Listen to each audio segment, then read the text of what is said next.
boa noite.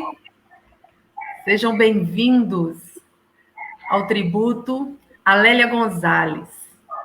Vamos falar dela. Né?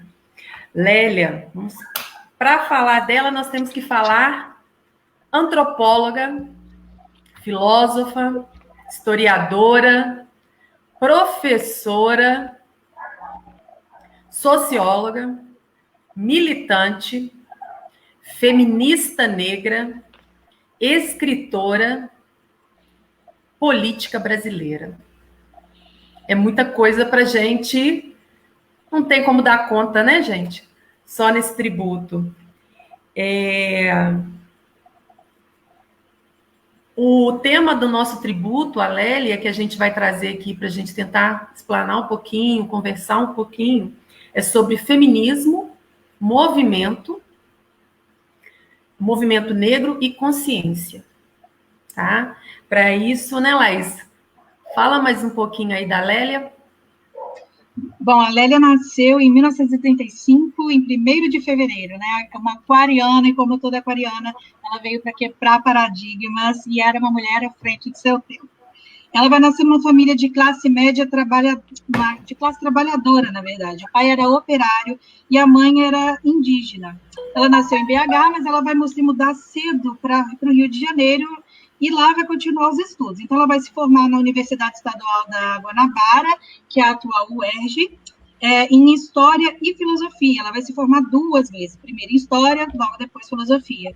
Então, ela vai se tornar professora da rede pública e não vai parar por aí. Ela vai fazer mestrado em Comunicação Social, doutorado em Antropologia Política, e depois vai se tornar pesquisadora de gênero e etnia.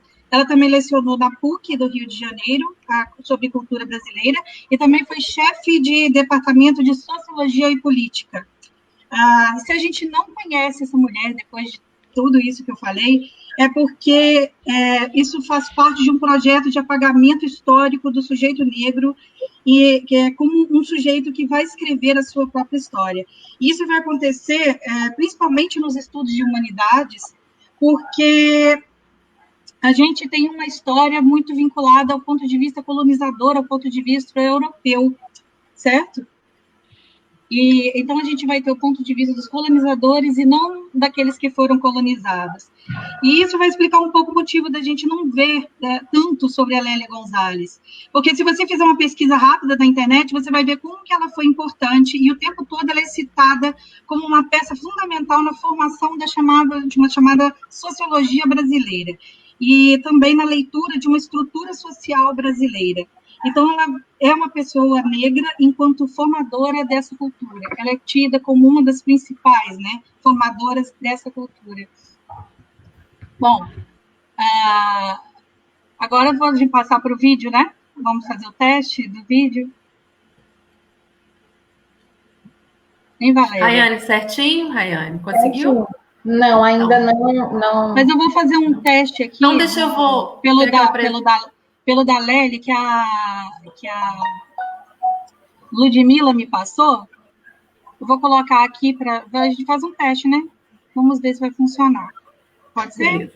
Uhum. Logo em seguida, nós nos apresentamos. Esse foi um vídeo enviado pela Rayane, foi excelente, né, Rayane? Muito obrigada. E a gente vai mostrar para vocês. Aí, vamos colocar. Só um minutinho.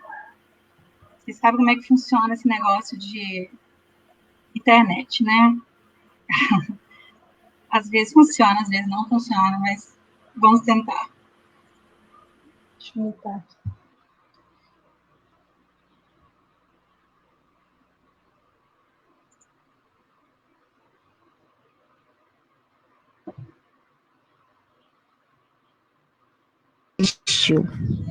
Para toda preta que por algum motivo se omitiu. Quando falo de solidão, não é daquelas de estar sozinha, não. É desse tal direito que não temos quando em qualquer trabalho somos vítimas de opressão. Quando nossos corpos são sexualizados a todo momento, sem restrição. Peraí, vai entregar currículo? Não vai com esse cabelo, não. Todos os direitos para todas as mulheres, eles disseram. Só esqueceram que antes de termos direitos, temos que ser exemplos. Exemplos de luta e resistência. Mostrar para o mundo que somos mulheres pretas de consciência, antes de ter experiência. Os outros nunca vão achar que somos concorrência. Ironia? Descrença. Pela falta de oportunidade e oportunismo que nos cerca. A chance de crescer se torna cada vez mais distante a cada porta que se fecha. Voltaremos para a senzala? Essa é a vontade deles, mas a nossa voz não se cala. Não queremos os seus lugares, queremos os nossos lugares, sem mimimi e sem aqueles olhares. Que foi? Nunca vi uma preta de black? Tá assustado por ver essa mesma preta assinando teu cheque? Calma aí, sem estresse. Vamos conquistar o que o mundo roubou de nós. Vamos honrar a vida de nossas avós. Salve Lélia Gonzalez, que abriu essa porta para nós, que resistiu, lutou e conquistou a sua voz. Eu tô no meu local de fala sendo apresentada para cada preta que se sente representada, para cada preta que não quer ter sua voz calada. A gente luta, resiste, persiste muito mais. Enquanto vocês querem guerra, a gente só quer nosso espaço para poder viver em paz.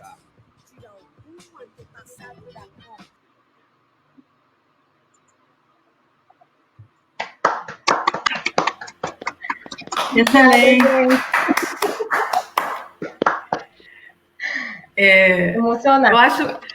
Eu acho que eu só não estou chorando porque eu já chorei quando ela enviou. Nós, todas as Lélias também ficamos muito emocionadas. Algumas até chegaram a soltar o vídeo antes. A gente pediu, não, tira, que a gente quer guardar especial para o tributo mesmo. E a gente queria fazer esse momento mesmo de apresentar a Lélia, né? Eu sou a Valéria Dias, professora, né? E sou Lélia, do nosso coletivo. Aqui os nossos convidados, né? Laís Rios, também professora. A Laís é a nossa designer, e a Laís também estuda o feminismo com mais profundidade, né? E é uma amiga que já está comigo há um bom tempo já nessa luta. Temos um trabalho já há 10 anos, né, Laís? Quando fizemos nossa primeira dissertação, nós trabalhamos a imagética, né, do negro na sala de aula, tentamos fazer uma pesquisa de campo aqui em Cataguases sobre o sistema de cotas e como que as pessoas enxergavam, né, o sistema de cotas. Tivemos umas surpresas, né, como que as pessoas realmente desconheciam há 10 anos, e eu acho que também é uma situação muito interessante para a gente pensar no momento que nós estamos vivendo, porque ele vai ser revisto, né, se não me engano, em 2022.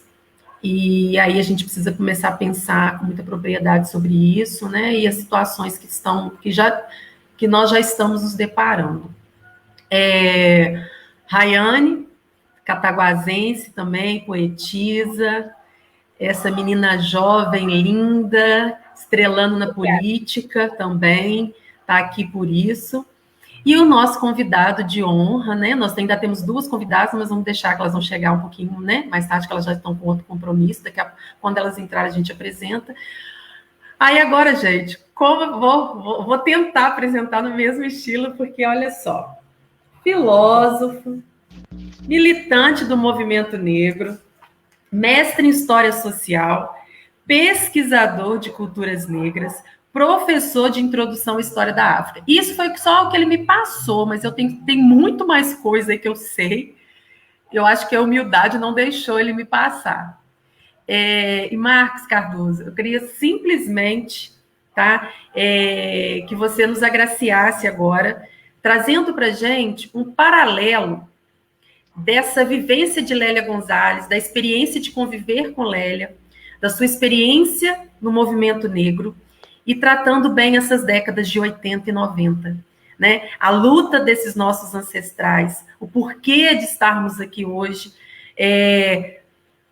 comemorando, vivenciando, refletindo o Dia da Consciência Negra, né? Quanta luta, né, que nós estamos colhendo agora, que vem de 80 e 90 e de Lélia, né? Essa mulher que foi uma das lideranças, né? Foi uma pioneira dentro do feminismo negro, né? No Brasil.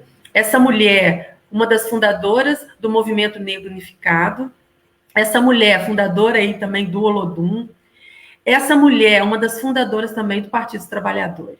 Então, a gente tem muita identidade com Lélia, né? É muito difícil qualquer mulher brasileira não se identificar com essa mulher de luta. Então, a palavra está contigo, meu querido. Comigo mesmo? Me ouvindo? Então, estão me ouvindo? Responde aí, Valéria. Estão me ouvindo? Fechei o microfone perfeito, estamos ouvindo. Tá bom. Então, boa noite a todos e todas, quem está ouvindo aí nas redes sociais. Como disse Valéria, né, meu nome é Marcos Cardoso, conhecido como Marquinhos Cardoso. De fato, o meu currículo primeiro é o do militante, né? Sou militante do movimento negro há mais de 4 décadas. E hoje, nesse Dia Nacional da Consciência Negra, gostaria de agradecer primeiro o coletivo Lélia, aí de Cataguases, né? Muito obrigado, gratidão pelo convite. E falar sobre Lélia, sobre a militância de Lélia, é sempre um prazer, é uma honra muito grande. Ainda mais hoje que hoje é Dia Nacional da Consciência Negra, um dia da qual a própria Lélia tem a sua assinatura, né, na transformação do dia do assassinato de Zumbi dos Palmares, dos povos que realizaram Palmares no século XVI e XVII, né, e transformada pelo movimento negro brasileiro em Dia Nacional da Consciência Negra. Mas antes de fazer essa saudação à Lélia e ao coletivo, eu gostaria também aqui de aproveitar e iniciar essa fala com a indignação, né, pelo fato que nessa véspera da Consciência Negra, o Beto, né, do Rio Grande do Sul, Alberto, foi assassinado, né, por 2 seguranças do supermercado Carrefour, fez com que o movimento, vários coletivos antirracistas do Brasil saíssem às ruas hoje para protestar, né, contra essa crueldade, esse assassinato bárbaro, né, no estacionamento de um supermercado. Então, isso evidencia, mais uma vez, a justeza da luta do movimento social, né, do movimento negro, no combate político, no combate cultural ao racismo. E esse combate político, essa luta cultural e política contra o racismo é um dos legados de Lélia Gonzalez, né? Eu conheci Lélia Gonzalez ainda no início da minha militância, né, no movimento negro, em 79, né, aqui em Belo Horizonte. Nós realizamos aqui o Movimento Negro Unificado, foi criado em 78, né? 78, junho de 78, e lançado publicamente no dia 7 de julho de 78. E dessa comissão primeira que organizou esse processo, a Lélia já estava lá, né? Entre ela, a Mauri Mendes e acho que Vera Mara, se não me engano, né? Era da comissão do Rio de Janeiro, junto com o pessoal de São Paulo, né? Então foi organizado um ato no dia 7 de julho de 78, nas escadarias do Teatro Municipal, e tanto Rio de Janeiro, Minas Gerais, Bahia, né, e outros estados manifestaram, mandaram uma carta de solidariedade àquele ato, né, que iniciava o movimento negro unificado. É tanto que hoje, dia 20 de novembro, eu recebi aqui um livro, né, que homenageia o movimento negro, os 40 anos do movimento negro unificado, o movimento negro unificado da resistência nas ruas, né? E um destaque aqui, ó, na capa desse livro, a foto de Lélia Gonzalez, né, aqui em cima. A foto de Lélia Gonzalez, né, conversando com algumas crianças. Então, essa homenagem que uma organização do movimento negro de São Paulo faz ao MNU São Paulo, né, faz ao MNU de São Paulo, dos 40 anos de luta do movimento, é uma obra publicada pela Fundação Perseu Abramo e pelo Sesc São Paulo. E aqui já levanta a importância que Lélia teve na participação no processo de organização do movimento negro, né, unificado, no primeiro momento, né? Então, eu falo de Lélia com muito carinho porque ela foi a minha primeira direção, né? Antigamente, na esquerda, E mesmo na esquerda negra, a gente tem uma tradição de referenciar, né, aqueles mais velhos, a nossa direção. Então, eu tenho muito orgulho de ter sido um militante do movimento negro, na qual teve Lélia Gonzalez como uma liderança que estava na direção dessa organização, que é o Movimento Negro Unificado. Acho que essa é a primeira questão. Né? Algumas vezes que ela esteve na minha cidade, eu fui a pessoa que fui buscá-la, né? Na rodoviária. Nessa época a gente não tinha condições de ir em aeroporto, né?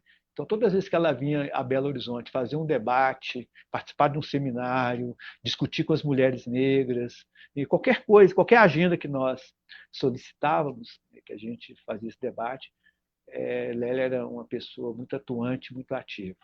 Então, isso é importante, né? Na medida que ela nasceu aqui em Belo Horizonte e foi praticamente criada no Rio de Janeiro. E esse nome dela, Gonzalez, que ela foi casada com um homem branco, né? Um espanhol, né? E essa pessoa com a qual ela foi casada teve uma participação importante na vida dela. Por isso que ela, inclusive, continuou, né? Depois que ele, né? Depois que ele não que morreu, né? Ela manteve o Gonzalez em homenagem, né? A esse parceiro dela. E através desse parceiro também, dos diálogos, ela começou. Ela já era uma estudiosa, né, uma intelectual, então foi a partir desses diálogos que ela começou a produção da sua própria identidade. E é nesse caminho dessa produção dessa identidade, enquanto mulher, sobretudo como negra, né, como mulher negra, é que ela encontra o movimento negro. Então, o movimento negro foi fundamental, assim como para mim, né, o movimento negro me educou, né, como negro, como militante. Eu creio que também em Lélia. Então, nessa produção dessa identidade de Lélia Gonzalez, é isso que fez com que ela se tornasse uma, uma, uma liderança, uma dirigente e uma teórica, né? No melhor sentido gramsciano, Lélia era uma teórica, uma formuladora e, ao mesmo tempo, uma ativista que articulava não só a teoria e o pensamento com a ação política. Esse exemplo, né, de Lélia virou referência para todos nós, né, militantes. Pelo menos para mim, isso foi uma referência importante. A importância de aprofundar os estudos, a pesquisa e, ao mesmo tempo, colocar essa sabedoria, essa inteligência a serviço da luta. Né? Nesse caso, a luta contra o racismo, né? E, posteriormente, a luta contra o machismo, o sexismo, na qual Lélia foi pioneira. Vou falar mais um pouco. Então, acho que a primeira questão que eu levantaria, que eu gostaria de dizer para vocês, é exatamente esse legado de Lélia como uma ativista política, uma militante e, ao mesmo tempo, uma intelectual de peso, né, no processo de formulação das principais ideias, dos principais aportes teóricos, né, que o movimento negro produziu no Brasil, especialmente na década de 80 e um pedaço da década de 90. Né? Então, muito do que a gente elaborou, das principais bandeiras que nós levantamos, tem assinatura de Lélia Gonzalez. Dos debates, né, internos, dos diálogos, né, das lutas que o movimento negro, especialmente o movimento negro unificado, desenvolvia naquele momento, né, final dos anos 70, início, e todo o legado, toda a década de 1980. Então, essa é uma questão importante.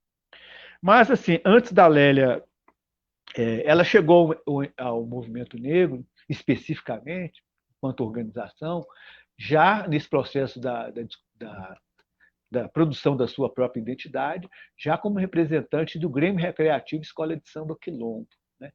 Essa escola de samba foi fundada por Candeia, no Rio de Janeiro. Né? Então, Lélia já participava, né? Já era chamada pela escola de samba Candeia, né? Que era dirigida pelo sambista Candeia. Então, ela era membro da Quilombo, né? E é muito interessante você ter uma escola de samba já com o nome de Quilombo, né? No Rio de Janeiro, né? Que, de certa maneira, tem uma questão importante no processo de africanização e de enegrecimento do carnaval, né? no país, mas especialmente no Rio de Janeiro. Então, essa é uma questão também que eu acho interessante. E Lélia, nesse processo, participou, né, da fundação do MNU, né, e dentro do MNU ela começou a trazer todas as questões que envolvem a luta das mulheres negras no Brasil. Né? Então, o fato dela ficar bastante incomodada com a situação de opressão que vive, né, até hoje as mulheres negras no Brasil, não só formular e, ao mesmo tempo, organizar esse debate no interior do movimento negro. Né?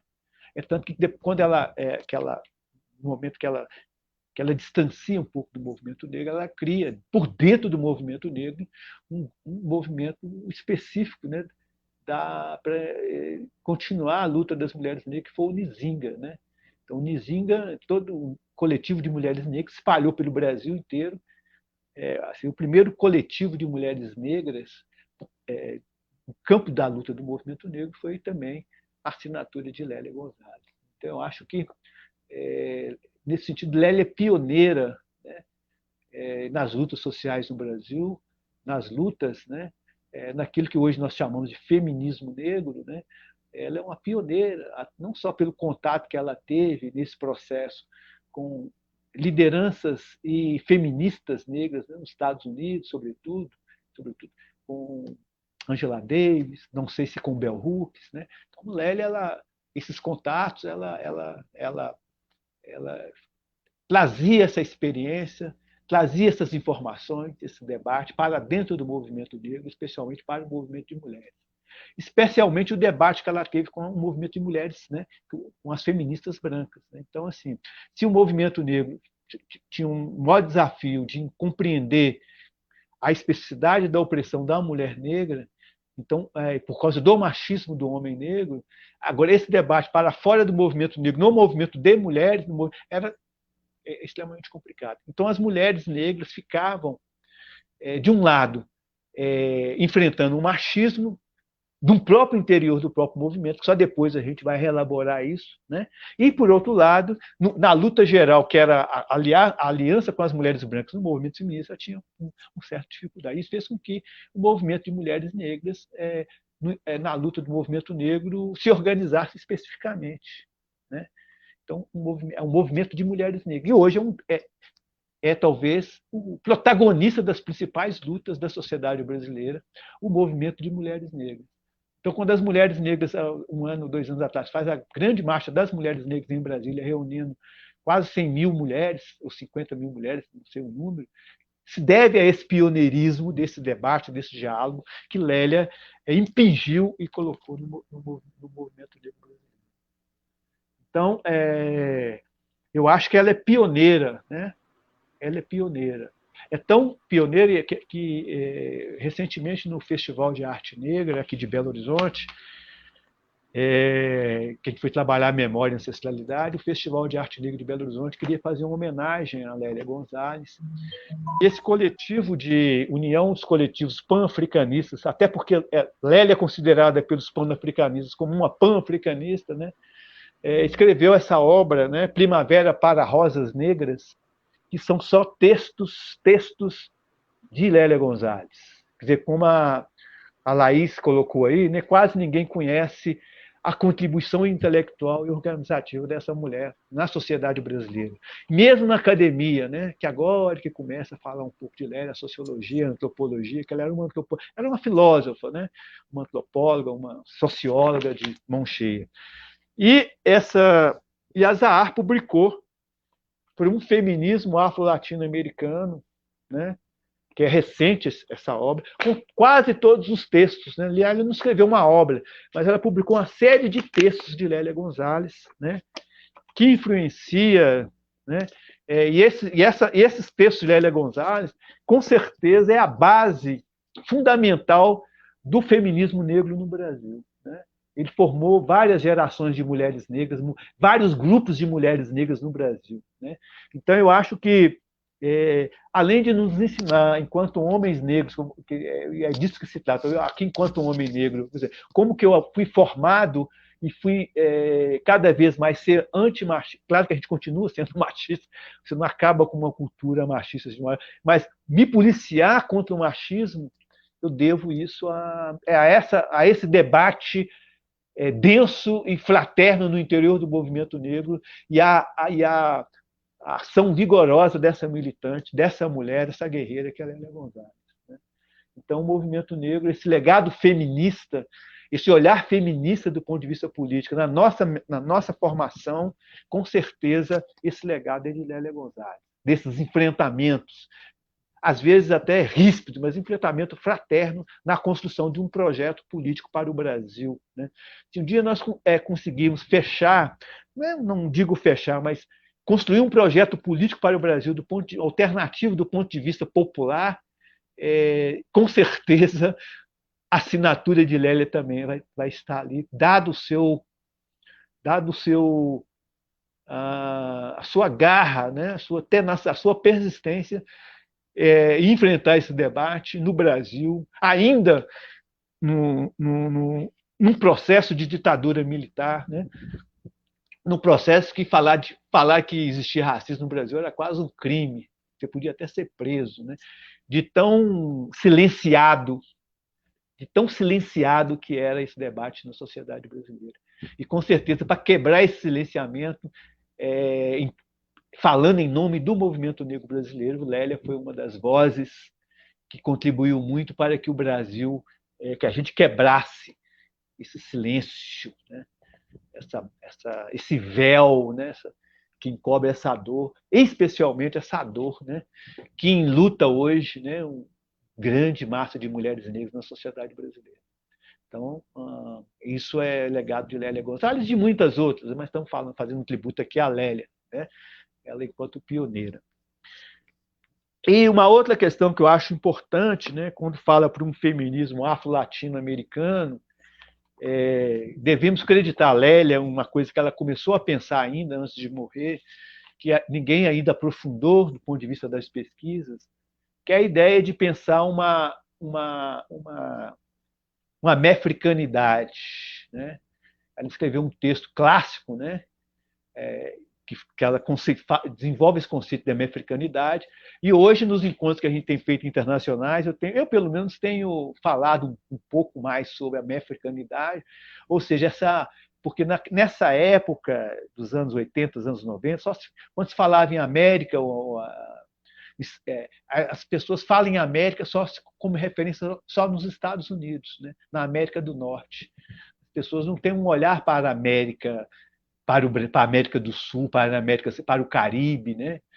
Para a América indígena. Né? Então, você falar de mefricanidade, eu não sei se ela falava assim exatamente, mas assim, uma viagem do ponto de vista da filosofia, quando a gente começou a pensar isso com muita densidade, como pensar um continente, uma parte do mundo, do planeta, né?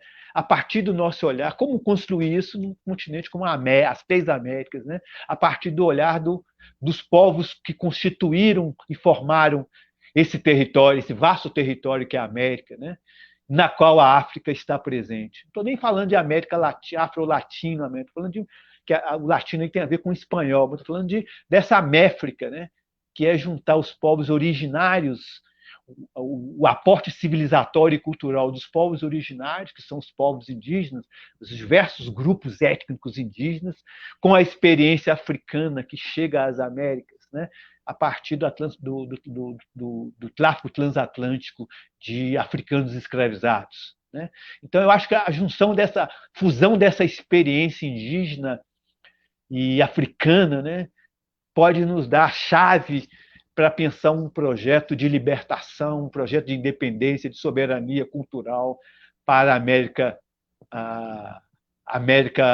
Améfrica, né? Ou Afro-Latino-América. Né? Do ponto de vista. Então, essa é uma construção filosófica, política, científica, que não tem uma teoria acabada, mas é Lélia Gonzalez. Né? Assim, eu acho que esse conceito de pensar esses povos do ponto de vista da construção da sua identidade cultural, né? Da sua religiosidade, porque Lélia também vem de uma experiência acadêmica, vai construindo a sua identidade cultural, né, para se tornar uma mulher negra, e a partir daí ela começa também a pensar as outras experiências civilizatórias dos povos que constituem a nossa América.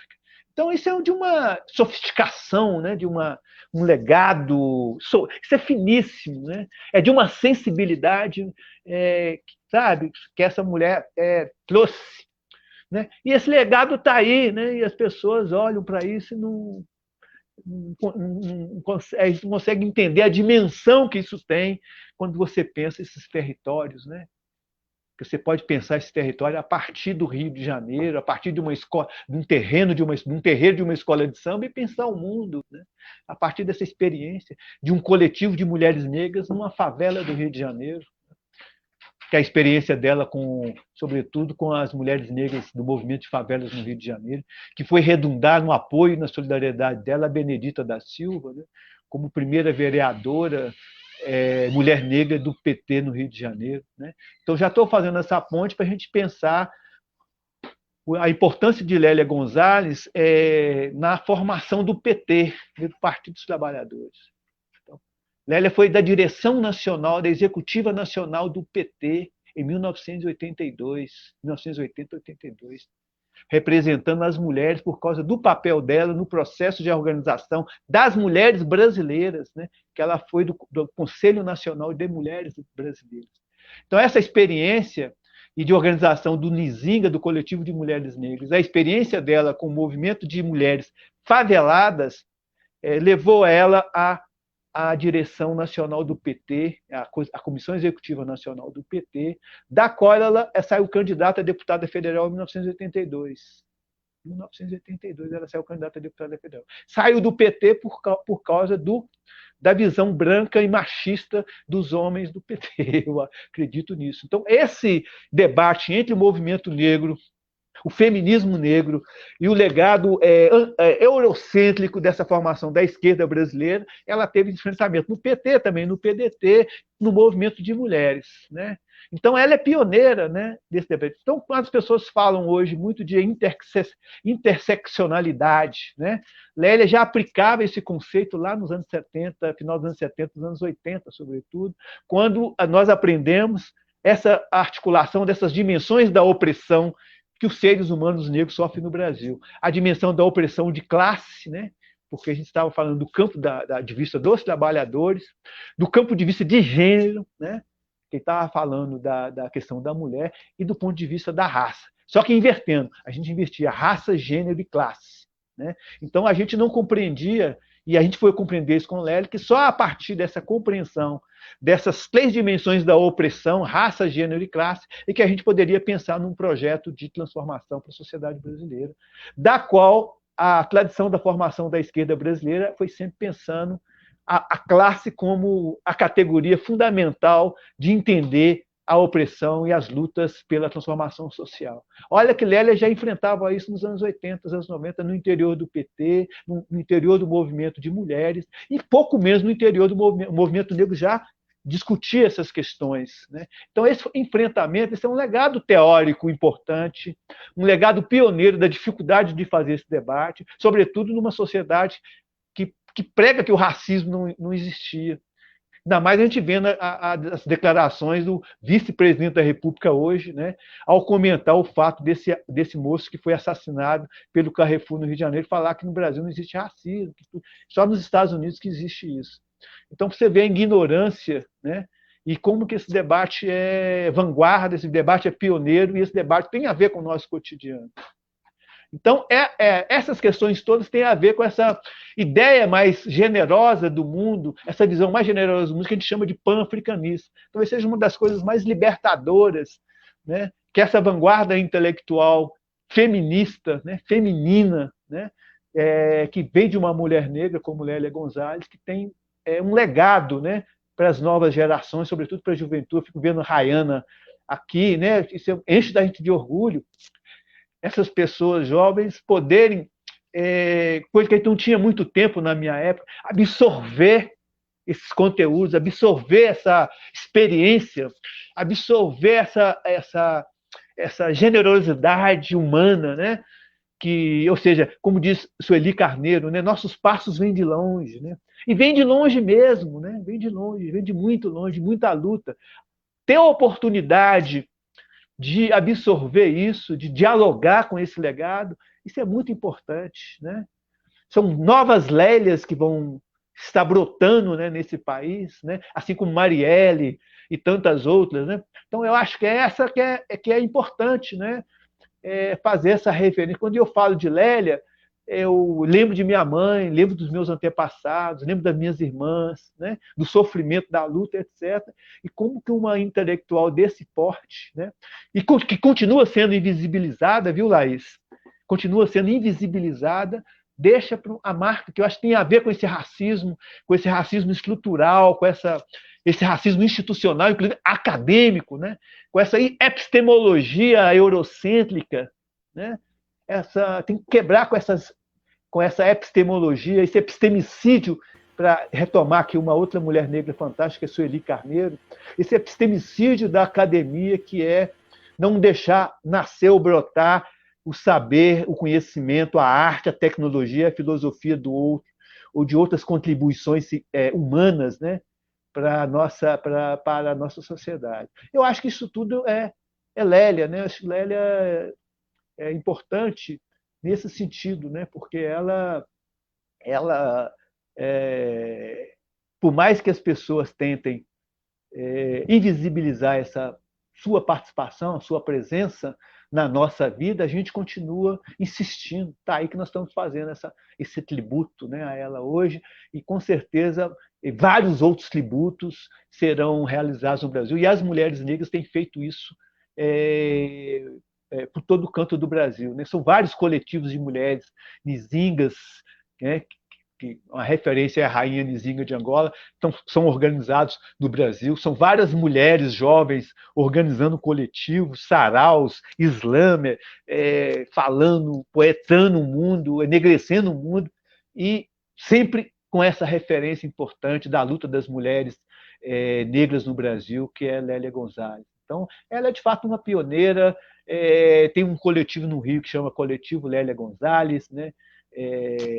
Tem livros sendo publicados, daqui a pouco hoje está passando, tem alguém que vai fazer o papel dela hoje no documentário da Global, né? Tem uma série tem livros, sobretudo, tem slams, tem grupos como é que chama, gente? De poetas negras, afro, não sei o que, já dando o nome de Lélia. Então é isso que o movimento negro faz, né? Assim, quando a gente lá nos anos 70, propõe um Dia Nacional de Consciência Negra, trazido por um poeta lá do Rio Grande do Sul, Oliveira Silveira, depois um MNU, faz isso no Brasil inteiro, através de seminário, debate em escola, que vai só meia dúzia de gato pingada, lá nos anos 80, faz um atozinho na rua com mais 10, e vamos ali, resistindo, para hoje se transformar num mês da consciência negra, irradiar para o Brasil inteiro, para as escolas, etc. Isso é fruto desse trabalho, e é fruto desses diálogos, né, dessa pesquisa, né, dessa intelectualidade negra, né, que e da qual Lélia formou, né? É uma educadora, uma militante, né, que nos formou, né? Então, se eu sou hoje um militante, mesmo historiador, um filósofo, né, um filósofo africano, tento aprender filosofia africana, se eu faço esse recorte na minha vida, eu não seria nada disso se não fosse o movimento negro e as suas lideranças, né? Então, eu me educo no movimento negro, eu não viro negro na universidade, né? Eu vou aprender a ser negro no movimento, né? Então, o movimento negro é que me educou, que me deu regra e compasso, e com certeza Lélia Gonzalez tem culpa no cartório, né? Ela é culpada, vamos dizer assim, bem culpada mesmo, no bom sentido da palavra, da gente continuar sendo militante. Então, eu dou esse depoimento, nesse tributo maravilhoso, para lembrar a memória dela, né? Para lembrar esse patrimônio intelectual que é nosso, né? E que eu acho que as mulheres negras no Brasil, sobretudo a juventude negra, as meninas negras do Brasil, devem agarrar isso para ser isso é nosso, ninguém nos tira, ninguém nos toma, e transformar isso em aula, transformar isso em teatro, transformar isso em cinema, em filme, em documentário, em tudo que vocês quiserem, em roda de samba, transformar em tudo, até porque Lélia tem no samba também a marca dessa produção, dessa identidade sua primeira, né? Então eu acho que é isso, né? Tudo é possível. Novas narrativas, né? Construção de novas narrativas, colocar essa criatividade para fora e sempre pensar, né, nesses mais velhos que já não estão mais com a gente, mas estão aqui a nos fortalecer o nosso espírito, fortalecer o nosso a partir desse legado. Isso é produção de memória, né? A memória não cai do céu, né? A memória precisa ser produzida. Dá muito trabalho falar de memória, resgatar a memória, falar sobre a memória, assim, dá um trabalho, né? E é importante que essa memória chegue no povo, chegue na escola, chegue nos coletivos jovens, sobretudo nos coletivos jovens. Tem que chegar, viu, Rayane? Eu acho que é isso. Esse poema assim, maravilhoso, é isso, passar isso nas paredes das periferias, fazer roda de conversa, é isso que tem que fazer. Isso é militância, isso é ativismo. Estava falando mais cedo hoje sobre os 300 anos de Minas Gerais, ressignificar historicamente a cultura negra na história de Minas, que Minas está fazendo 300 anos, estava falando do ouro, da produção da arte, do barroco, e falando até os dias de hoje desse ativismo, desses coletivos contemporâneos, são as novas narrativas, vamos dizer assim, do movimento negro contemporâneo, que são essas vozes poderosas, principalmente da juventude negra, e essa juventude negra feminina empoderada. Então, eu acho que existe uma juventude negra hoje querendo se empoderar, querendo se fazer representar, também eu acho que é um legado dessa poderosa mulher, que é dessa rosa negra, que é a Lélia Gonzalez. Então, é isso que eu queria dizer para vocês, e agradecer aí a atenção, né, de vocês terem me ouvido. Muito obrigado. Então, Marquinhos, como é que a gente faz? A gente estrutura um roteiro, você me fala tanta coisa, que provoca tanta coisa. E é muito interessante, só para pontuar algumas coisas para a gente seguir numa... que você disse, eu pensei muito nessa questão da memória, essas narrativas, e que você comentou, e algo que você falou agora para mim que foi sensacional, né, nem sei qual a parte mais sensacional, mas nós negros nos formamos no movimento negro, não na academia. Então, acho que é um processo muito meu, né? E eu estava dando uma olhada, mas eu não consegui trazer os dados estatísticos, a gente está acabando de sair de uma eleição, e a gente está nesse pico de eleição ainda, mas algo que eu acho muito forte, quando você faz você traça essa cronologia, né? E a gente pegando os passos, né, a nossa vida, e a gente começa a colocar de nível federal o que acontecia no Brasil nesse momento, o que estava acontecendo dentro da minha cidade, eu encontro negra, periférica, né? O que eu estava vivendo, né? Eu tive a experiência, e muitos da minha idade, né, tiveram essa experiência, né? Eu trouxe um movimento dentro da base eclesial, né, da Pastoral da Juventude, que tem uma história magnífica, porque na minha época, eu não sei como está hoje, né, mas na minha época a gente tinha curso de fé e política. Então, quando você pega a história da Pastoral da Juventude ligado à resistência contra o regime militar, né, então eu bebo dessa fonte e encontro através da Igreja Católica, eu encontro o movimento negro. Aí eu lendo ontem que até a gente vai disponibilizar, que a gente quer criar um espaço de estudo do Lélia, né, e de outros temas também, como que essas, não só a Lélia, né, mas todas as mulheres foram invisibilizadas, e esses movimentos, o ECA, que nós temos hoje, sai dessas mulheres, o combate à AIDS, né? Todo o movimento que existiu dos congressos, das conferências internacionais dos quais a Lélia participou. E aí você vê que isso, todo esse pensamento, né, acadêmico, né, por mais que ela fosse militando e tudo, mas ela ainda conseguia produzir isso. E aí, desculpa, mas eu vou ter que falar a questão linguística também dela, que me toca demais, porque eu, enquanto professora de língua portuguesa, eu vivencio esse distanciamento, a barreira que a língua provoca, né, principalmente nos meus alunos negros, porque a nossa formação é pela oralidade, né? Eu me formei pela oralidade, eu vou para o academicismo, né? E eu enfrento total barreira, eu tenho que ralar o dobrado, o triplicado para conseguir fazer o meu melhor. Então, por quê, né? A questão de letramento, a questão. E eu nem sei se isso também, hoje, né, a gente tem uma vertente muito boa dentro dos cursos de mestrado, que a Laís pode falar muito bem, que a gente já tá nesse ramo, de valorizar a oralidade. E quanto que é importante isso para a estima do povo preto. Né? E a Lélia já vem falando disso. Então, assim, quando eu pego para ler qualquer coisa dessa mulher, eu não consigo não ter uma identidade muito forte com ela. Aí a gente tem dentro do grupo uma psicóloga e ela trabalha questões também voltadas para a psicanálise. Então, assim, gente, é algo assim inacreditável e que nós brasileiros, e aí eu falo, né, brasileiros, brasileiras, não sabemos valorizar. Né? A gente não aprende isso na escola. Essa revisão do currículo é urgente, gente, não dá mais para falar. A gente precisa construir nossas memórias, a gente precisa valorizar o que é nosso, a gente precisa olhar para a periferia e ver a quantidade de saberes que sai dali. E a Lélia já está falando isso bem antes da gente, né? Então, assim, desculpa as provocações, e eu queria pedir, que até me perdi aqui, porque é muito bom. Eu queria Pode que só... Pode fazer um pequeno comentário? Que né, o Marcos falou uma questão, ele até levantou várias questões que a gente ia perguntar, né, Valéria? Que ele já adiantou bastante. Uma questão que eu acho que é muito importante, que tem a ver com isso daí.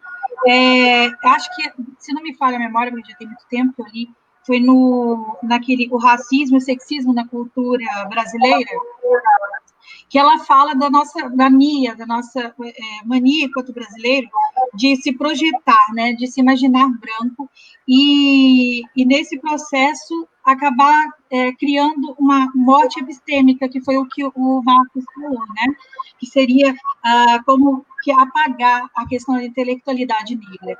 E aí, até quando a gente vai buscar referências negras, a gente costuma buscar em outros países.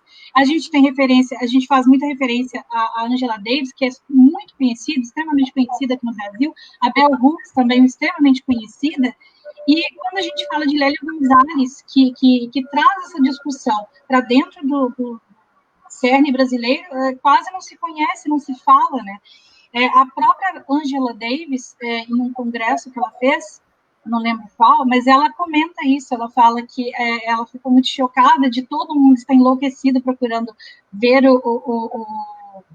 ver a palestra dela num país que se tem Lélia Gonzalez, ou seja, ela conhece a Lélia, enquanto que muitos brasileiros não conhecem, né? E os brasileiros querem conhecer Lélia Gonzalez porque ela falou para conhecer. Sim. E isso que é muito triste em nós, né? Me dói isso. Sim. Então, eu acho que tem essa questão mesmo, a Angela Davis falou isso, se referindo a Lélia e a Sueli Carneiro, que é uma outra intelectual, tem várias aí, né? Discutindo. Então, eu acho que é um pouco isso que vocês mesmos estão falando. Eu acho que, no caso da discussão acadêmica, é o que chamam de epistemicídio mesmo. Tem um intelectual português conhecido como homem, né? Branco e tal, o Boaventura, que fala disso, né? As epistemologias do Sul, né? Ou seja, as epistemologias do Sul do mundo brotarão de onde, né? Onde é que elas nascerão, né? Somos nós, os movimentos sociais, né? As periferias do mundo, que vão produzir ou já estão produzindo essa nova maneira de interpretar o mundo, né? Então isso aí é muito importante, né? Muito importante. Então não teria assim, eu acho que eu indicaria para a Valéria, para vocês que estão estudando, quando você fala a questão da língua, tem um trabalho novo, nem sei se é novo, chama Racismo Linguístico, né?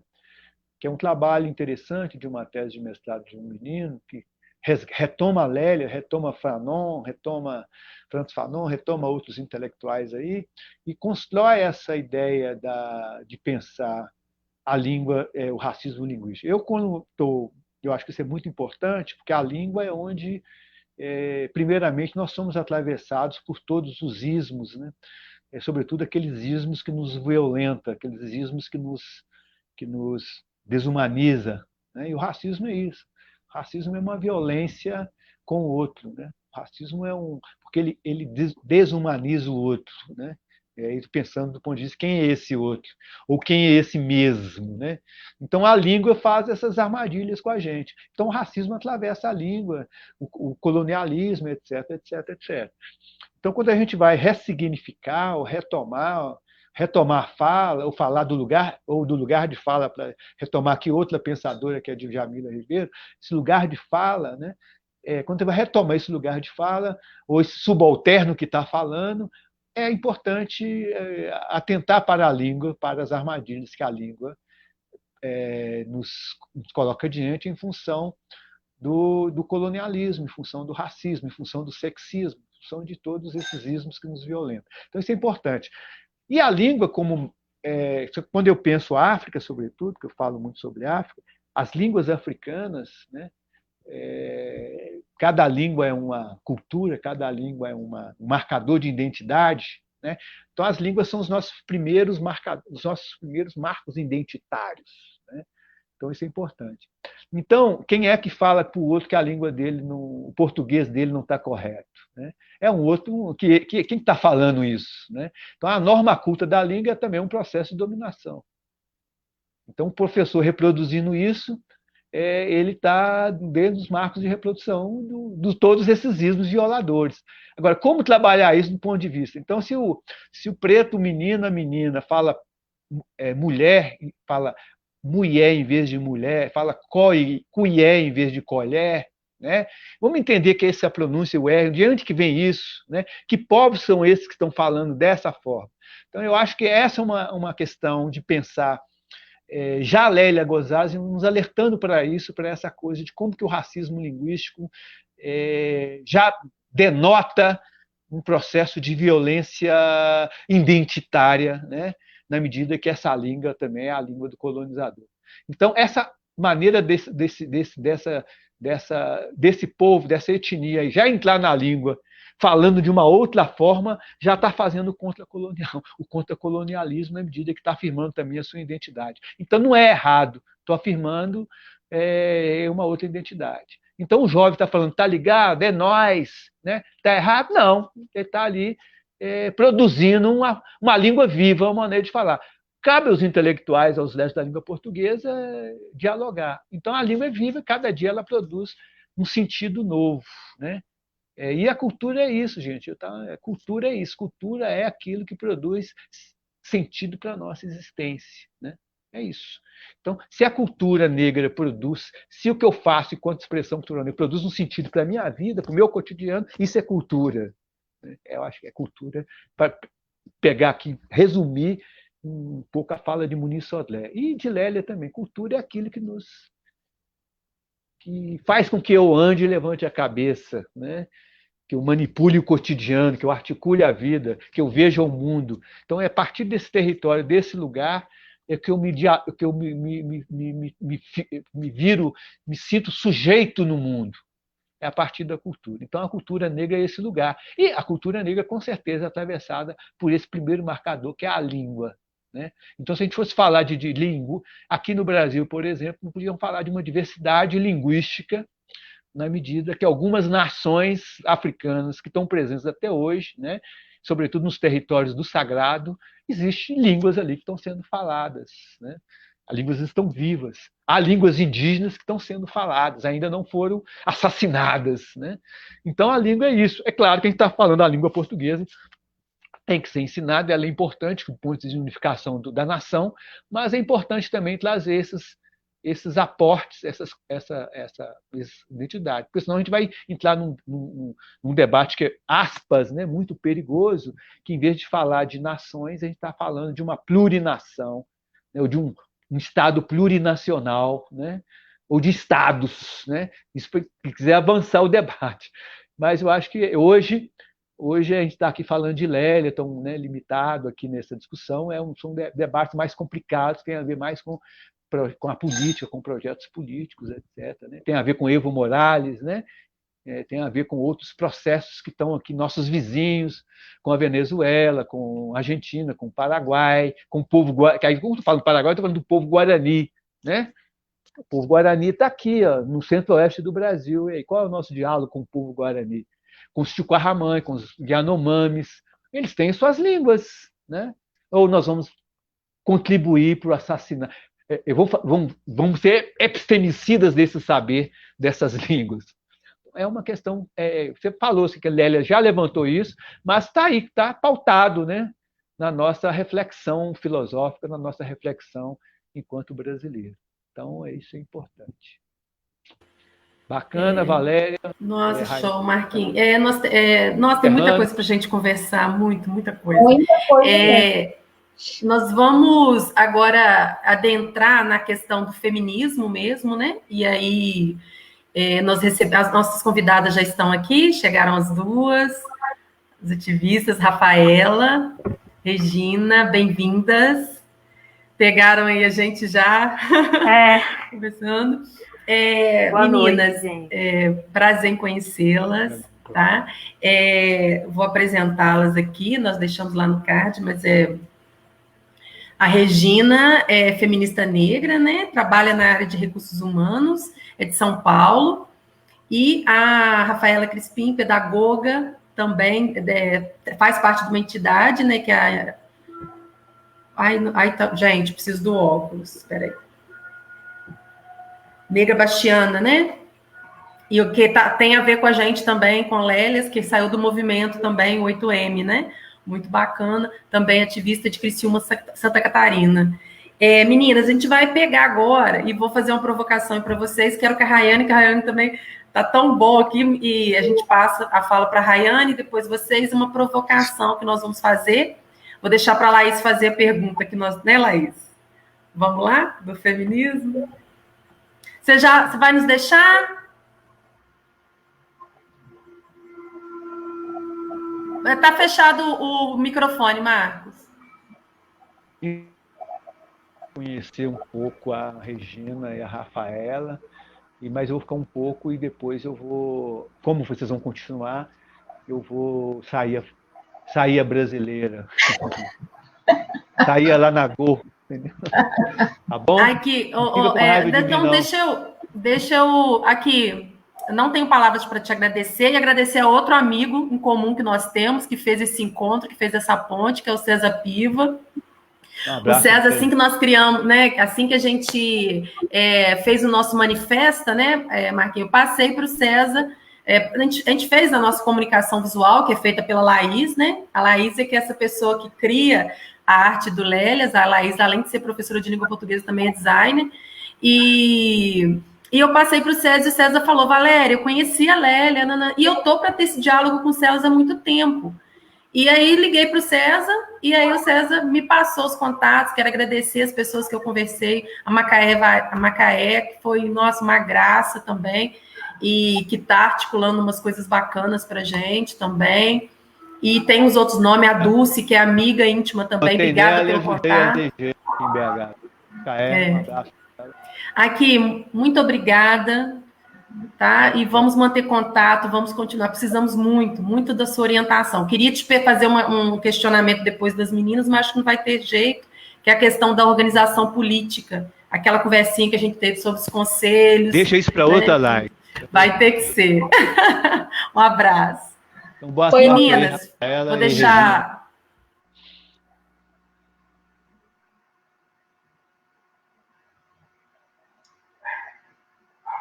Laís vai fazer a pergunta? Isso. Sim. Já que ela é meio constrangida. Olá, meninas. Olá, Regina. Olá, Rafaela. É uma pergunta, na verdade, que é para responder a uma questão que ela é muito popular. Todas nós já ouvimos essa fala muitas vezes, não apenas com relação ao próprio movimento feminista, mas com relação ao movimento de esquerda. Muitas pessoas, por exemplo, criticam na esquerda que haja um movimento identitário na esquerda, que isso só segrega, que isso só afasta, em vez de unir todo mundo, né? Muita gente, inclusive, acredita que só a separação de classe que ela é válida enquanto esquerda, de fato. Dentro do feminismo, a gente também viveu uma situação parecida, quando a gente fala do feminismo branco, e eu vou colocar tudo no mesmo pacote, feminismo branco, liberal, marxista e tudo mais, mas principalmente do chamado feminismo liberal, que questiona muito isso, e do feminismo negro. Muitas pessoas questionam por que separar, por que haver essa segregação do feminismo negro e do feminismo branco? Por que existe... desculpa, caiu o fone. Por que existe essa necessidade, se existe essa necessidade de separação, então eu queria que vocês comentassem isso. Por que separar? E se separa, é realmente necessário? Isso realmente segrega? Eu queria que vocês comentassem a respeito disso, até para uma questão geral mesmo, para que as pessoas reflitam sobre essa questão. Muito obrigada, hein, desde já. Então, Laís, oi, gente, estava aqui ouvindo o Marcos, que é maravilhoso. Oi, meninas, boa noite.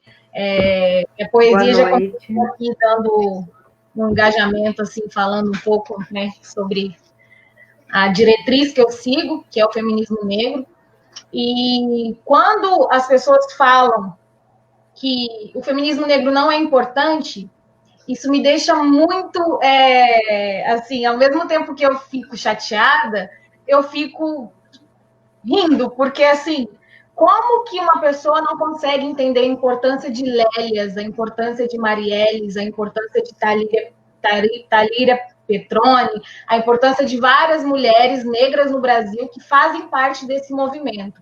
Então, assim, eu separei quatro respostas para poder dar a essas pessoas que acham que o feminismo negro é desnecessário. E a primeira que eu separei foi a questão das mortes, né, da mortalidade, de modo geral. A cada 23 minutos, um jovem negro é morto, dentre eles, homem ou mulher. E o feminismo negro, ele luta contra isso, independente de ser homem ou mulher. Então, ele vai lutar contra isso. O segundo, que é o direito de trabalho, que eu também acho muito relevante, né? A gente teve, até o Marcos falou sobre a minissérie que teve, né, da Globo, Coisa Linda, que deixa isso bem claro, né? Que quando uma mulher negra ela entra no mercado de trabalho, ela não está entrando no mercado de trabalho, ela está ocupando o lugar de uma mulher branca, enquanto essa mulher branca vai trabalhar. Então, assim, é 2 vezes mais difícil para a gente, né, conseguir adentrar no mercado de trabalho, quanto mulher negra. O terceiro motivo, pelo qual eu acho que o feminismo negro é relevante, é sobre a sexualização, a hipersexualização dos corpos negros, né? A gente sempre bate nessa tecla, a gente sempre vai falar sobre isso, porque nós, quanto militantes, sabemos o quanto a gente não é só uma mulatinha que vai, né, como as pessoas acham, que vai sair nas escolas de samba mostrando a sua sexualidade, mostrando o seu samba, porque nem toda preta precisa sambar, nem toda preta precisa ter essa necessidade de mostrar o corpo, né? A gente não está aqui para julgar ninguém, mas a gente sabe que o feminismo negro ele entra forte nisso daí para mostrar que nós somos, sim, iguais às mulheres brancas, independente da situação de quererem hipersexualizar os nossos corpos. Então, assim, é uma das maneiras que eu também me encaixo, que eu também, é uma das lutas que eu faço, né? E aqui está até falando, olha, fora o estereótipo, né, de que toda mulher negra sabe sambar, que é o que eu falei, porque as pessoas olham para a gente e acham que a gente tem que saber sambar, né, e não é assim que funciona, né. Eu posso ser negra, mas eu também posso ser uma professora de universidade, né, não preciso ser só a globeleza. Então, assim, é uma das questões que eu abordo também diretamente nas poesias de Islã. A questão dos privilégios, né, que todo mundo já sabe. Como é que a gente acha a base que combina com a nossa pele? Quem é mais retinta quase não acha. Aí agora, em 2020, a Avon criou uma linha, né, para pele retinta, em 2020, né? Então, assim, desde quando o Brasil foi descoberto, as mulheres de Portugal já usavam pó de arroz, né? Porque elas achavam que aquilo enaltecia a beleza delas, também não tenho nada contra, mas assim, 2020, galera, né?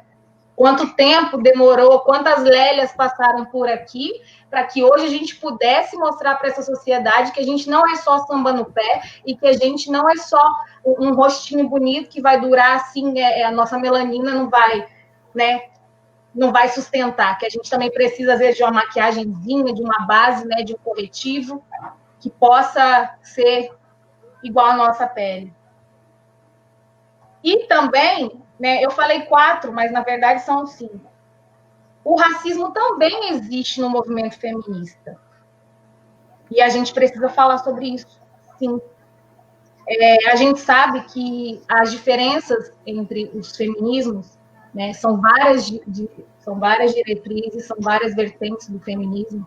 E o feminismo negro, ele não aborda somente essa opinião de que a gente vai enaltecer somente a mulher negra, não. Nós vamos enaltecer o povo negro, nós vamos dar visibilidade para o povo negro. É para isso que a gente está lutando. A gente está cansado de ver pessoas morrendo, né, como hoje a gente viu, né, naquela questão toda do Carrefour, e ficar aqui sem fazer nada. Porque, infelizmente, a nossa história sempre foi apagada do país. E a gente não pode deixar só para chegar no dia 20 de novembro e falar sobre isso. A gente tem que falar sobre isso no nosso cotidiano. Para as nossas crianças, para a juventude que está entrando agora, para a geração Y, para minha filha de 7 anos, para que quando ela se torne uma mulher negra, ela não passe as dificuldades que outras lélias passaram até chegar a gente. Então, é por isso que eu defendo o feminismo negro e é por isso que eu estou aqui para falar o quanto o feminismo negro é importante, sim, na sociedade.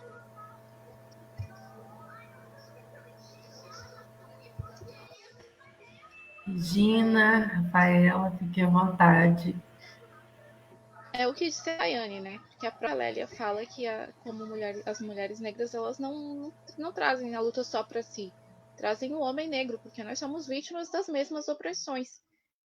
Né? É realmente isso. Nós somos diferentes, nós feminismos diferentes, porque nós lutamos contra essa objetificação. Né?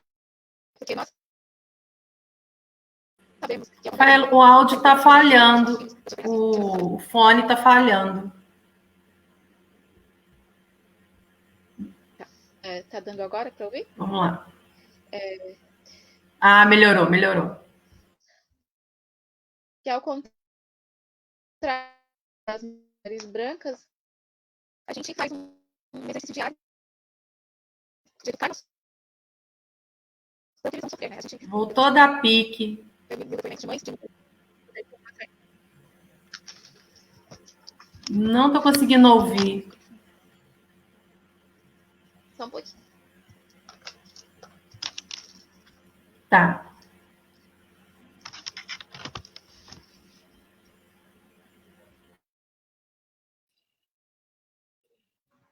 De Clay, um beijo. E então, a gente tem esse exercício de quando mãe educar nossos filhos, né? Pra vivenciar o racismo. Ela está cortando, parece que é a internet. Nós discutimos só os direitos ao trabalho, os direitos à volta como for. Eu acho que sim.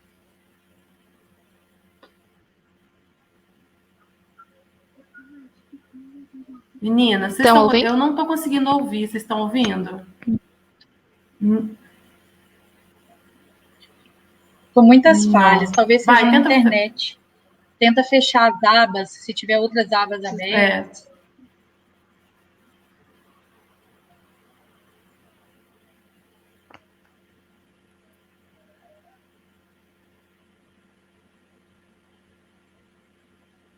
Parece que travou, né?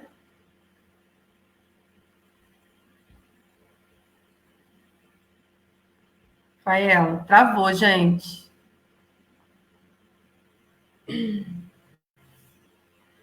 Regina, você quer falando? Aí, se ela voltar, a gente...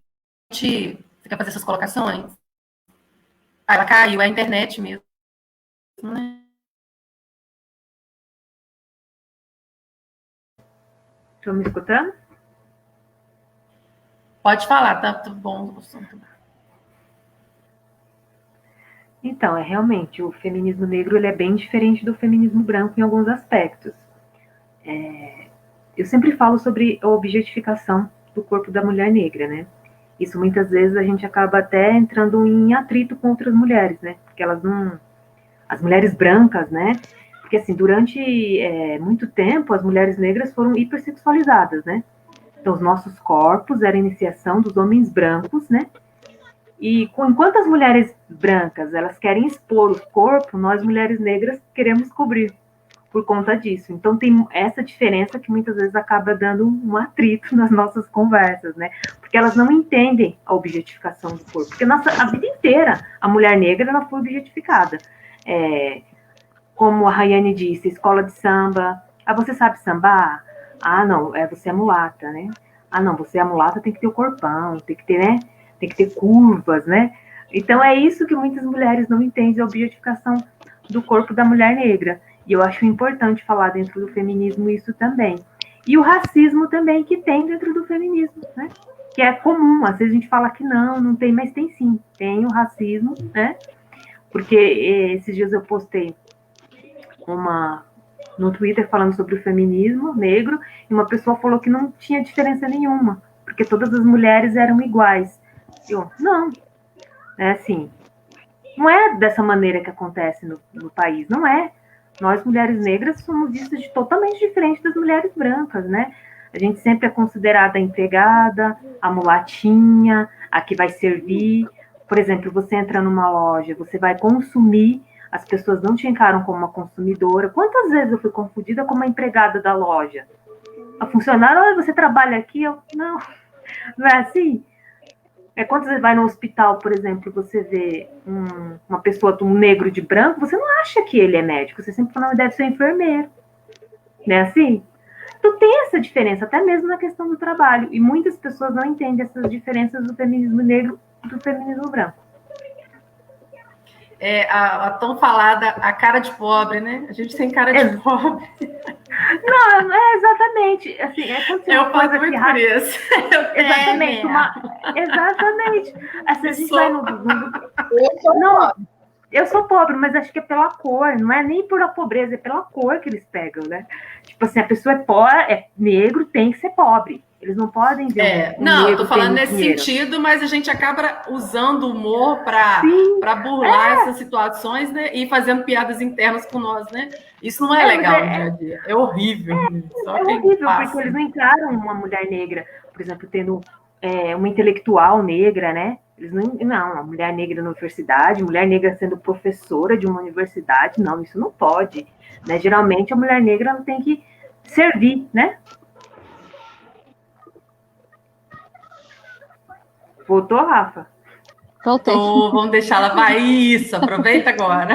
Eu botei no celular para ser melhor. Então, nessa questão, como eu estava falando, como a própria Lélia dizia, nós nos aproximamos dos homens negros na opressão. Então, nós não podemos ir sozinhas para o movimento feminista. Então, as mulheres negras no feminismo se diferenciam, além da objetificação dos corpos, né, como tanto a Rayane quanto a Regina já falaram, a questão de que nós lutamos pelos nossos, porque nós sabemos quem vai morrer, nós não sabemos quem a polícia mira, quem o Estado deseja atingir, e somos nós, é a nossa população. Então nós nos aproximamos dos homens negros nessa luta, né, e também aí surge na terceira onda, o feminismo de interseccionalidade, que traz, que as mulheres negras trazem também para si o feminismo das mulheres indígenas, das mulheres trans, né, dos homens trans, trazem essa, agregam, porque a mulher negra ela é agregadora, ela é de agregar, ela é, como que eu vou me expressar, é família, a gente constrói, né? Por mais que a gente sofra com pautas nossas, como solidão da mulher negra, como a saúde da população negra, a gente busca não só para nós, para a nossa população, para os nossos pares, que é assim que a gente se refere a eles. Então, nós não podemos, ao contrário do feminismo da mulher branca, que é um feminismo segregado, que a gente vê ali na segunda onda, quando elas tentam abordar sobre o aborto, né, sobre o direito sobre a violência sexual, e tentam nos calar, porque a pauta nos Estados Unidos, quando surgiu a segunda onda, a pauta era a esterilização das mulheres negras, indígenas e latinas, né, das porto-riquenhas, e as mulheres brancas falam, né, não, a pauta é aborto, se for levantar a pauta de vocês, ninguém ganha, então vocês têm que ser conosco. Então a gente era apenas número para esse feminismo. E a partir da terceira onda, ali de 1990, 94, que a gente começa a ganhar voz e visibilidade, e as nossas pautas, que são a exclusão, né, e essa objetificação dos nossos corpos, os nossos direitos, que a gente é vista apenas como empregada, como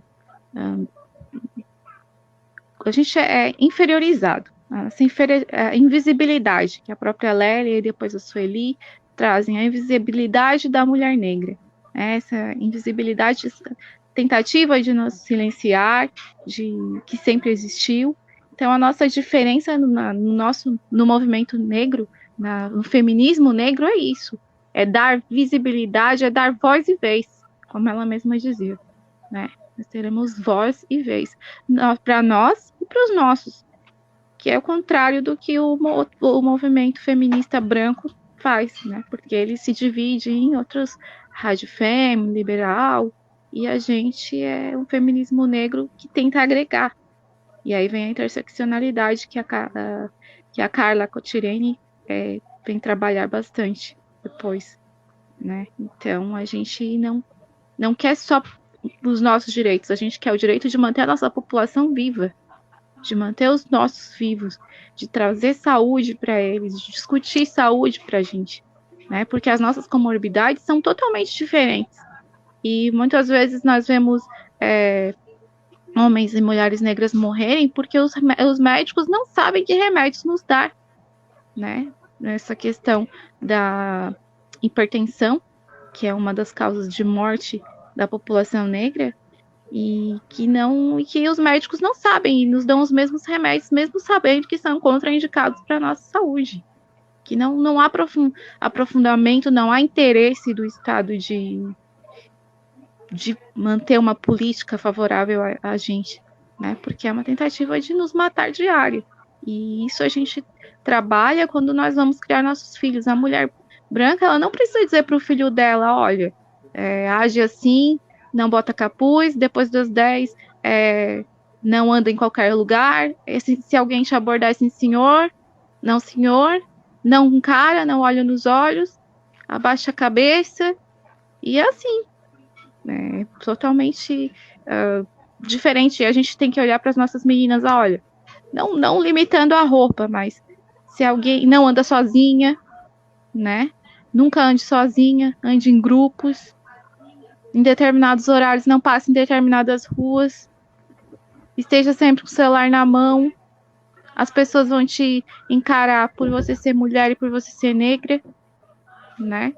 Porque nós sabemos que que passamos, o que nossas mães passaram, o que vieram de nossos avós. Eu sou de uma geração que a minha bisavó foi estuprada, né? Ainda havia o estupro porque ela era empregada em uma casa de brancos e o corpo dela ainda era objetificado. Então, como empregada, ela devia servir ao Senhor em todas as maneiras, assim como foram os antepassados dela também, como todas as negras que chegaram ao Brasil através da escravização. Isso é muito válido, o Rafa. É Rafa, né? A minha bisavó também, ela quando ela tinha 13 anos, na verdade, a escravidão acabou no Brasil. Então, assim, até os 13 anos de idade, ela sofreu a escravidão, o período escravocrata no Brasil. E o que a gente vê é que a gente caminha em passos muito lentos, né? A gente é um sucesso que ainda está muito em câmera lenta, a gente ainda tem que ficar feliz por conquistas que para outras pessoas são pequenas, né? Por exemplo, a conquista de aceitar um cabelo e as pessoas olharem para você na rua e falar assim, nossa, e você olhar e falar assim, é meu cabelo, eu nasci assim, eu tenho que aceitá-lo do jeito que eu sou assim. A sociedade impõe a gente a alisar o cabelo, isso não tem nada a ver, cada um usa do seu jeito. Mas se a sociedade não tivesse imposto, a gente talvez nem saberia o que era alisar o cabelo.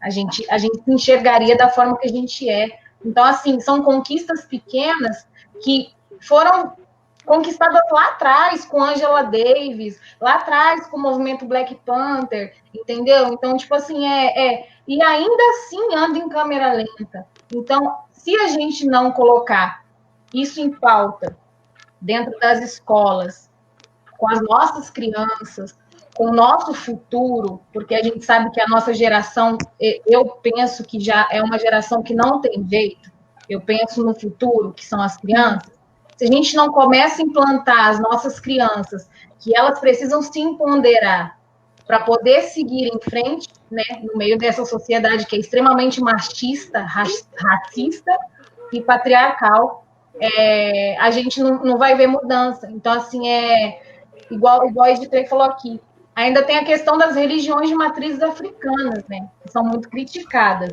As pessoas, qualquer coisa que você está de turbante, é macumba, é coisa do mal. Então, assim, são coisas que a gente precisa dar um basta nisso, porque nós já estamos no século XXI, ano de 2020, né? Ano de 2020 depois de Cristo.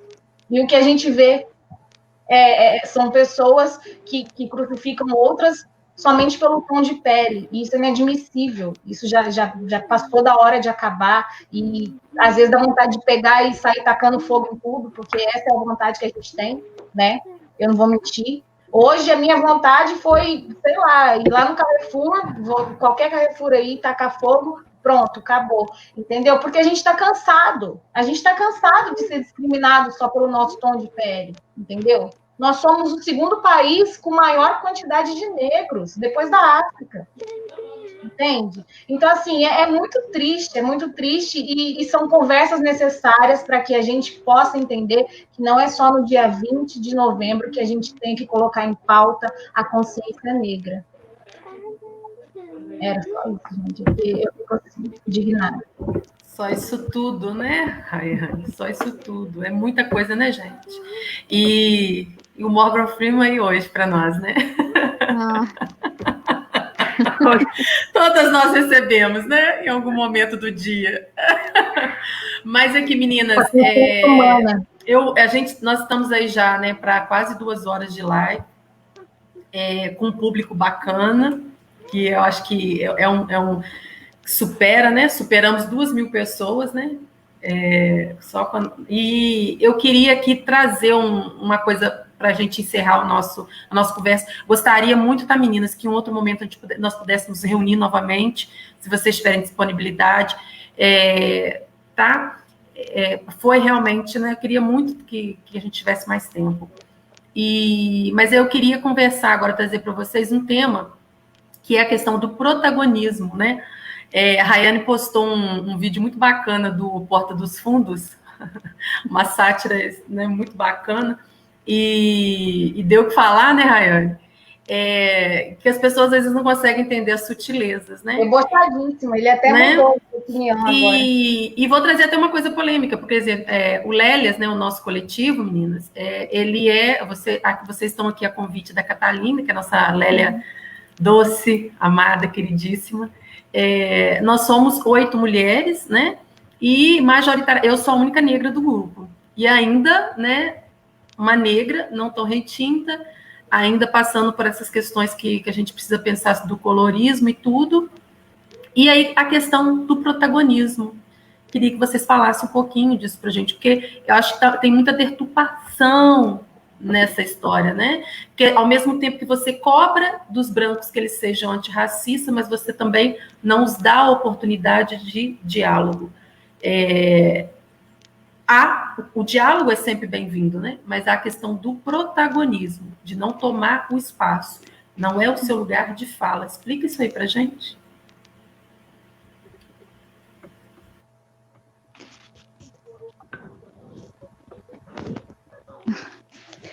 Então, vou começar, né? Eu esperava a Rayane, mas jogou a bola. A gente viu isso hoje muito nas redes sociais, né? E que é onde a gente mais atua, com certeza. Mas a questão do protagonismo, a gente sempre fala, não, nós negros, nós não podemos ser únicos no movimento, a gente precisa do apoio dos brancos. Eles têm que ser, eles têm que caminhar conosco. Claro que eles não sofrem o que a gente sofre, eles não conhecem na pele o que a gente passa, mas eles têm que nos ouvir para ser nossos aliados, para ser nossos colaboradores. A gente sempre fala no movimento que nós temos a fala, mas eles são os colaboradores, porque a gente não pode discutir a branquitude, a gente pode discutir a negritude. E o branco, ele tem que se colocar no seu lugar de privilégio e discutir a sua branquitude. Ele tem que entender até onde a branquitude dele nos fere, né? Ele tem que entender o seu privilégio e discutir com ele mesmo, para poder entender a nossa dor. Porque ele nunca vai entender a nossa dor. Ele pode ter empatia, mas ele nunca vai viver o que nós vivenciamos. Então, a questão do protagonismo é ele entender que nós podemos lutar juntos, que eles vão ser nossos colaboradores, mas esse é o nosso lugar de fala, essa é a nossa dor, esse é o que nós sentimos, né? É o que nos faz. O racismo, a gente acorda, ele já tá ali. Você abre uma rede social, ele já tá ali. Você vai na padaria, ele já tá ali. Você sabe a forma como as pessoas nos olham, nos tratam, né? Como a Regina falou, a gente vai entrar na loja e ele já pergunta à moça, me atende aqui? Às vezes nós estamos comprando, consumindo tanto quanto eles, né? E esse protagonismo a gente vê um pouco, muitas vezes, tentativa de silenciamento também, né? A gente viu o caso da Maju, muitas vezes atacada, porque conseguiu um protagonismo, conseguiu ser uma âncora negra num telejornal, numa emissora de muito, né, uma emissora grande, né? Porque se fosse uma emissora pequena, ninguém atacaria ela. Então, às vezes a gente tem esses boicotes que não nos querem lá, de não nos quererem lá. E a gente tem que lutar pelo nosso protagonismo, de ter que lutar para estarmos, sim, em todos os lugares. Nós temos os direitos de estar na universidade, nós temos o direito de sermos médicos, nós temos o direito de sermos o protagonista da novela, o protagonista do filme, e não apenas de filme, onde nós vamos representar a periferia, onde nós vamos morrer. Nós também podemos ser o ator principal, sendo o médico, sendo o vilão, por que não, né? Porque é toda essa. Não é endeusamento, mas porque o que o Pantera Negra filme nos despertou na gente, né?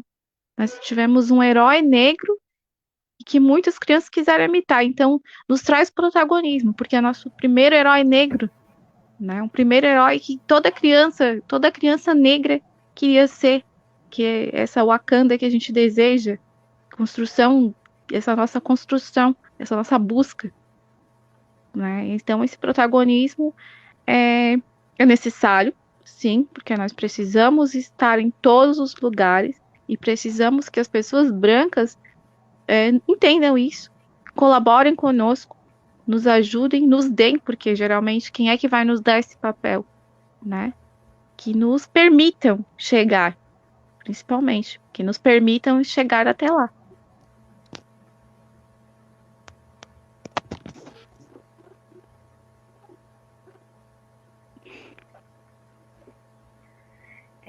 Continuando o que a Rafa falou, que eu acho engraçado é que quando um branco tenta ensinar o que é o racismo, né? Muitas vezes você posta uma coisa e ele fala lá, não, mas o racismo é isso. Aí você vai falar de algum autor negro, não, mas eu já li tal autor, ele é... Sabe, eu acho muito, assim... Sabe, eu fico impressionada com uma pessoa que não sabe o que é o racismo, porque ela não passa, né? Ela pode ter empatia, igual a Rafa falou, mas ela nunca vai saber o que é o racismo. E ela tenta ensinar um negro o que é o racismo. E às vezes você vai falar, ele tenta te silenciar. Não, mas eu fiquei sabendo, eu li tal livro, meu professor disse isso sobre o racismo. E começam, foi no vídeo do Porta do Fundo, tem, né, que ele começa a falar, e ele silencia, não, mas é isso, vidas negras, todas as vidas importam. Eu tô dando risada, porque é assim que funciona, né? E eu fico, assim, horrorizada com isso, né? As pessoas não entendem que eles podem ajudar, eles podem ser aliados, mas eles nunca vão ser os protagonistas, né? Eles não têm um lugar de fala. Eles podem nos ajudar, podem tentar entender, mas não querer nos ensinar o que é o racismo e como devemos lutar contra o racismo. É isso. É isso aí. E completando o que a Regina falou, Morgan Freeman, tchau, nada a ver. A gente tem que falar sobre o racismo, sim, tá? A gente tem que impor, sim, que essa desigualdade existe. Sempre costumo dizer que tudo que é extremista não dá certo. Então, assim, nós precisamos falar do racismo para pessoas que praticam racismo, não só para a gente que sofre, porque as pessoas que praticam, elas devem saber aonde que elas devem melhorar, se elas tiverem empatia, assim como a Rafa disse, né? Então, assim, quando nós vemos que a mulher negra vai fazer alguma participação especial no filme, ela sempre vai ser a preta sambista escandalosa, não é? Por que não a médica? Por que não? Porque sempre a piriguete, né? Por que não a protagonista?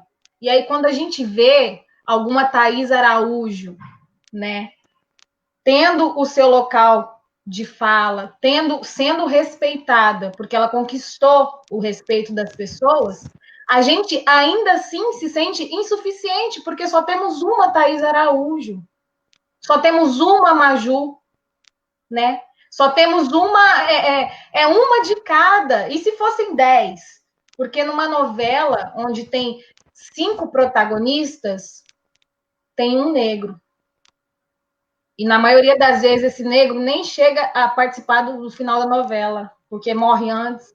Ou então, né, é o ladrão, é alguma coisa assim. Eu gosto muito, me identifico com Portas do Fundo, porque eu sou muito assim, eu levo para esse lado, né? Mas para amenizar o que a gente sente. Porém, nós precisamos conversar sim, e quando eu falo de extremismo, é porque eu sou filha de mãe branca e pai preto. Então, não tem como eu ser contra as pessoas brancas se a minha mãe é branca. Então, não vou entrar na minha casa, né? Porque é assim que algumas pessoas extremistas enxergam isso. Mas aí o que eu tenho que falar para minha mãe é a forma como ela deve agir perante ao racismo, mostrando à minha mãe que ela deve ser antirracista, ela não tem que ser só contra o racismo. E assim eu falo para todas as mulheres brancas e para todas as pessoas brancas, sejam antirracistas.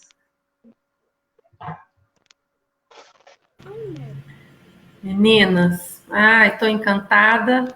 Laís deve estar maravilhada, né? As meninas não conhecem a Laís, chegaram agora também. Podem ficar tranquilas, tá, gente? A Laís, ela nunca ia falar isso porque ela se coloca no lugar dela, sabe que aqui não é o lugar de fala dela, mas a Laís é uma das pessoas que eu mais admiro, né? Aprendo todo dia com ela, ela me ensina muito. E é porque às vezes vocês falando e olhando, ela está assim, maravilhada ali. E a Lud também. Ninguém está vendo a carinha da Ludmilla, mas estou vendo aqui as reações e é muito gostoso eu poder dividir isso com as minhas amigas. Eu acho que realmente, o Rayane, você tocou em um ponto, eu também, né? Sou filha de mãe branca, essas questões precisam ser pensadas. E a gente sabe que esse processo de embranquecimento no Brasil não foi algo, né, dessa democracia racial suposta, né, que a gente acha que vive, né, que nós não vivemos, né? Há todo um processo histórico que vocês conhecem muito bem, não vou ficar aqui dando aula para vocês, mas é bom a gente deixar claro que a gente tem essa noção que existiram políticas públicas para que o povo brasileiro se embranquecesse. E atrás desse embranquecimento também vem todos os nossos problemas, a nossa falta de identidade, a nossa falta de empatia, todos esses processos de valorização, né, do que vem de fora, a pouca valorização, muito nós já falamos daqui hoje, né, não valorizar o que é nosso. Então, são questões muito profundas, não são tão simples de serem tratadas, né? Eu acho que a minha preocupação hoje, enquanto Lélia se institucionalizando pelo mandato coletivo, de nós pensarmos nessa unicidade, né? E pensar como que nós vamos unir a nossa condição, né? A gente tem movimentos importantes dentro de Cataguases, né? Não chegam a ser movimentos, né? São grupos e que tentam se organizar há muito tempo. O meu trabalho vem ligado a um deles, né? Que eu sou do Justino, São Vicente, Vila Reis. Hoje eu resido na Vila Reis. Então, parte desse movimento eu conheço. Conheço outros também, só de nome, não tenho, porque eu me afastei para ter uma formação. Então, hoje, meninas, eu queria encerrar deixando isso, né? O legado de Lélia Gonzalez, nunca vamos poder, ninguém vai poder suprir, né? Isso não é o desejo do Lélias, né? O que nós fazemos é simplesmente uma homenagem e tentar trabalhar com esse apagamento que as mulheres e essa invisibilidade das mulheres negras, né? O lugar de fala está garantido porque nós sabemos que não é isso. O nosso papel é agir institucionalmente e saber o que nós podemos fazer pelas pautas, né, das minorias, pelas pautas identitárias. Essa é a nossa preocupação.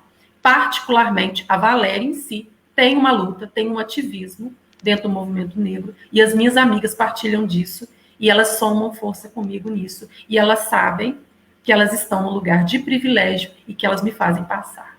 Então, eu quero agradecer muito a presença de vocês, queria que vocês dessem um tchauzinho aí para a galera.